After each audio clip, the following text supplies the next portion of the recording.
Pada zaman dahulu kala di Tatar Pasundan ada sebuah kerajaan yang pimpin oleh seorang raja yang bijaksana, beliau dikenal sebagai Prabu Tapak Agung. Prabu Tapak Agung mempunyai dua orang putri cantik yaitu Purbararang dan adiknya Purbasari. Pada saat mendekati akhir hayatnya Prabu Tapak Agung menunjuk Purbasari, putri bungsunya sebagai pengganti. "Aku sudah terlalu tua, saatnya aku turun tahta," kata Prabu Tapa. Purbasari memiliki kakak yang bernama Purbararang. Ia tidak setuju adiknya diangkat menggantikan ayah mereka. "Aku putri sulung, seharusnya ayahanda memilih aku sebagai penggantinya," gerutu Purbararang pada tunangannya yang bernama Indrajaya. Kegeramannya yang sudah memuncak membuatnya mempunyai niat mencelakakan adiknya. Ia menemui seorang nenek sihir untuk memanterai Purbasari.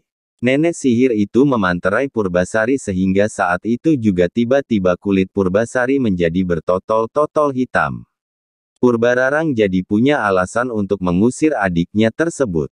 "Orang yang dikutuk seperti dia tidak pantas menjadi seorang ratu," ujar Purbararang. Kemudian ia menyuruh seorang patih untuk mengasingkan Purbasari ke hutan.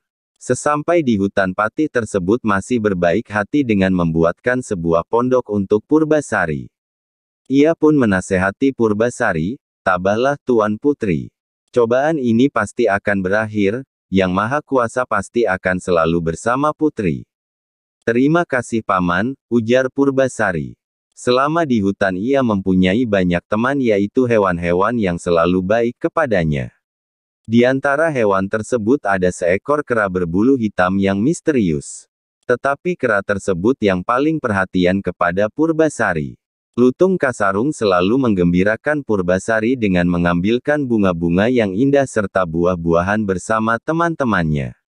Pada saat malam bulan purnama, Lutung Kasarung bersikap aneh. Ia berjalan ke tempat yang sepi lalu bersemedi. Ia sedang memohon sesuatu kepada dewata. Ini membuktikan bahwa Lutung Kasarung bukan makhluk biasa. Tidak lama kemudian, tanah di dekat Lutung merekah dan terciptalah sebuah telaga kecil, airnya jernih sekali. Airnya mengandung obat yang sangat harum. Keesokan harinya Lutung Kasarung menemui Purbasari dan memintanya untuk mandi di telaga tersebut. "Apa manfaatnya bagiku?" pikir Purbasari. Tapi ia mau menurutinya. Tak lama setelah ia menceburkan dirinya, sesuatu terjadi pada kulitnya. Kulitnya menjadi bersih seperti semula dan ia menjadi cantik kembali. Purbasari sangat terkejut dan gembira ketika ia bercermin di telaga tersebut. Di istana, Purbararang memutuskan untuk melihat adiknya di hutan. Ia pergi bersama tunangannya dan para pengawal.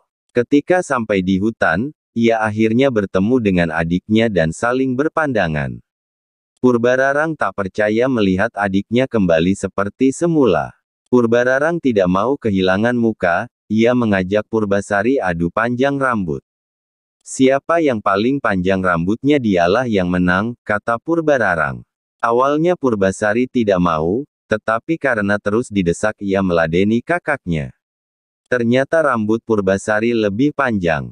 "Baiklah aku kalah, tapi sekarang ayo kita adu tampan tunangan kita. Ini tunanganku," kata Purbararang sambil mendekat kepada Indrajaya. Purbasari mulai gelisah dan kebingungan. Akhirnya ia melirik serta menarik tangan Lutung Kasarung. Lutung Kasarung melonjak-lonjak seakan-akan menenangkan Purbasari. Purbararang tertawa terbahak-bahak, "Jadi monyet itu tunanganmu."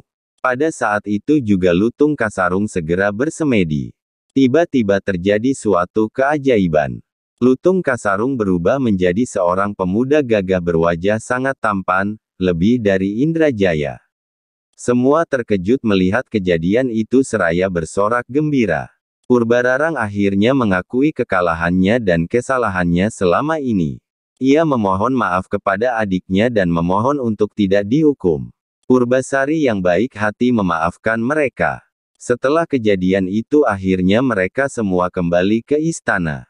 Purbasari menjadi seorang ratu, didampingi oleh seorang pemuda idamannya. Pemuda yang ternyata selama ini selalu mendampinginya di hutan dalam wujud seekor lutung.